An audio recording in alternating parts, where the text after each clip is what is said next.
കുട്ടനാട്ടിൽ എൻ.ഡി.എക്ക് അനുകൂലമായ സാമൂഹ്യ രാഷ്ട്രീയ അന്തരീക്ഷമെന്ന് എൻ.ഡി.എ സ്ഥാനാർത്ഥി സന്തോഷ് ശാന്തി.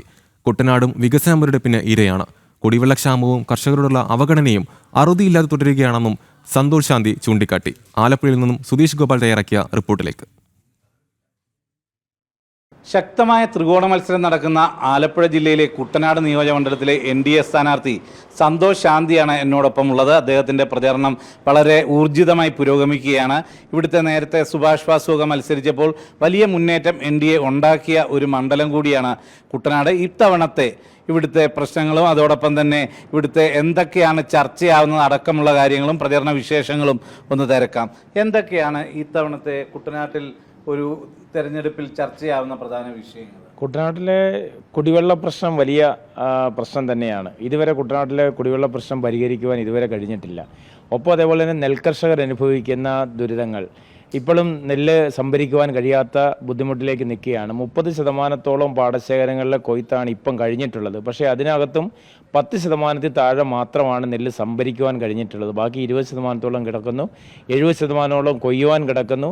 ഇതെല്ലാം ഒരു പ്രതിസന്ധിയായിട്ട് കൊയ്ത് കഴിഞ്ഞ 15 ദിവസം 20 ദിവസം ആയിട്ടത്ത് പോലും നെല്ല് കയറ്റിക്കൊണ്ട് സംഭരിക്കുവാൻ കഴിയാത്ത ഒരു അവസ്ഥയിലേക്ക് നിൽക്കുന്നു. ഒപ്പം അതേപോലെ തന്നെ കുട്ടനാട്ടിലെ ആരോഗ്യ പ്രശ്നം വലിയ ഗൗരവമായിട്ടുള്ളൊരു കാര്യമാണ്. കാരണം കുട്ടനാട്ടിലെ സാധാരണപ്പെട്ട ജനങ്ങൾ ആശ്രയിക്കേണ്ട താലൂക്ക് ആശുപത്രിയുടെ വികസനം ഇന്നും വഴിമുട്ടി നിൽക്കുകയാണ്.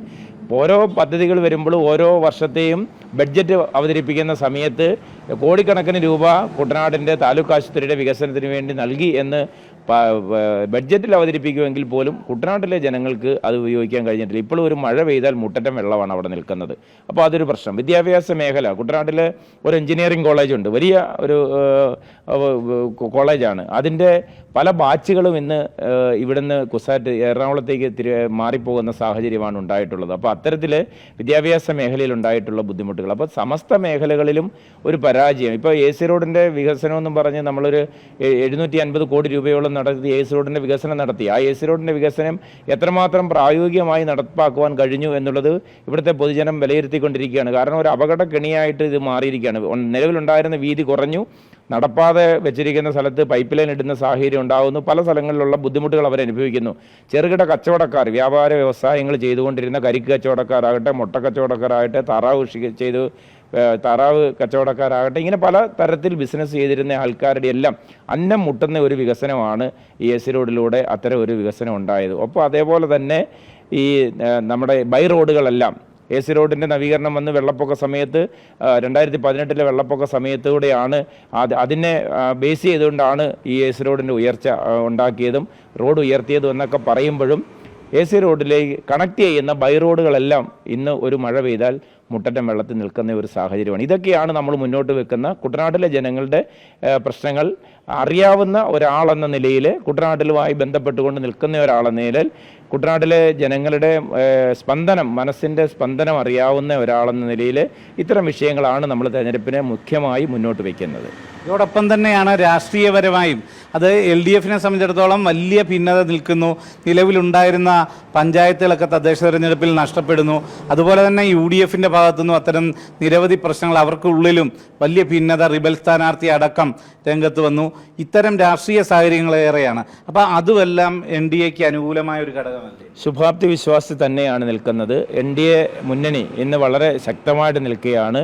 2016 നിൽക്കുമ്പോൾ NDAയുടെ ഘടകകക്ഷികളായിട്ട് BDS മാത്രമാണ് ഉണ്ടായിരുന്നത്. ഇന്ന് ഏതാണ്ട് 7-8 ഘടകകക്ഷികൾ ഇന്ന് NDAയുടെ കൂട്ടത്തിലുണ്ട്.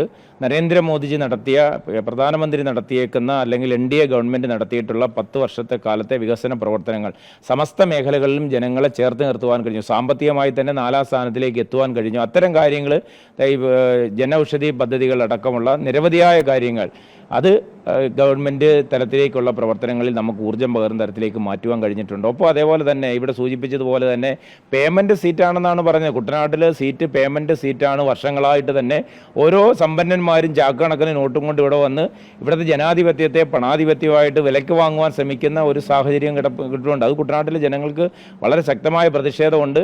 അത് ഈ തെരഞ്ഞെടുപ്പിൽ ആ പ്രതിഷേധമായി കാണുവാനുള്ള സാഹചര്യങ്ങളുണ്ട്. ഒപ്പം നീലമ്പേരി പഞ്ചായത്ത് പോലെയുള്ള പഞ്ചായത്തുകൾ, കുട്ടനാട്ടിൽ ഒരു പഞ്ചായത്ത് NDA ഭരിക്കുന്നു.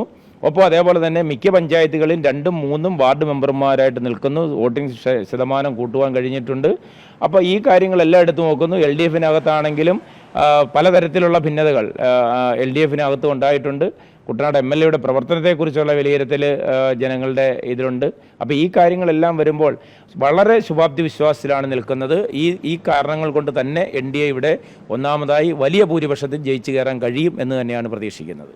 അതുതന്നെയാണ് രാഷ്ട്രീയമായും മറ്റ് വികസന പ്രശ്നങ്ങൾ ചർച്ച ചെയ്യുമ്പോഴും എല്ലാം NDAക്ക് അനുകൂലമായ ഒരു അന്തരീക്ഷം, ഒരു രാഷ്ട്രീയ അന്തരീക്ഷം കുട്ടനാട്ടിൽ രൂപപ്പെട്ടിട്ടുണ്ട്. അതുകൊണ്ട് തന്നെ സന്തോഷ് ശാന്തി വിജയിക്കാനുള്ള എല്ലാവിധ സാധ്യതയും നിലനിൽക്കുന്നു എന്ന് തന്നെയാണ് വിലയിരുത്തപ്പെടുന്നത്.